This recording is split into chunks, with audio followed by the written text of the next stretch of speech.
EU ممالک امدادی منصوبوں پر بہت زیادہ رقم خرچ کر رہے ہیں، جیسے کہ اسپین کے 27 ارب یورو کے ریلیف پیکج میں 40% صارفین کے لیے گیس کی قیمت کی حد مقرر کی گئی ہے۔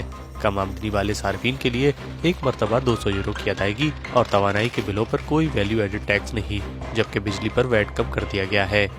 فرانس ریلیف پیکج پر 45 ارب یورو خرچ کر رہا ہے، جس میں رواں برس کے دوران قیمتوں میں اضافہ 4% تک محدود ہوگا، جبکہ اگلے سال یہ حد 15% تک رکھی گئی ہے۔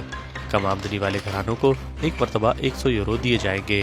اٹلی نے ریلیف قیمت میں 50 ارب یورو مختص کیے ہیں، اس میں کم آمدن والے افراد کے لیے 200 یورو کی ایک مرتبہ ادائیگی شامل ہے اور توانائی پر انحصار کرنے والی کمپنیوں کے لیے 20% ٹیکس کریڈٹ شامل ہوگا۔ جرمنی عوامی ریلیف پیکج پر سب سے زیادہ 200 ارب یورو خرچ کرے گا، اس میں صارفین اور کاروباری اداروں کے لیے گیس کی قیمتوں کی حد مقرر کی گئی ہے۔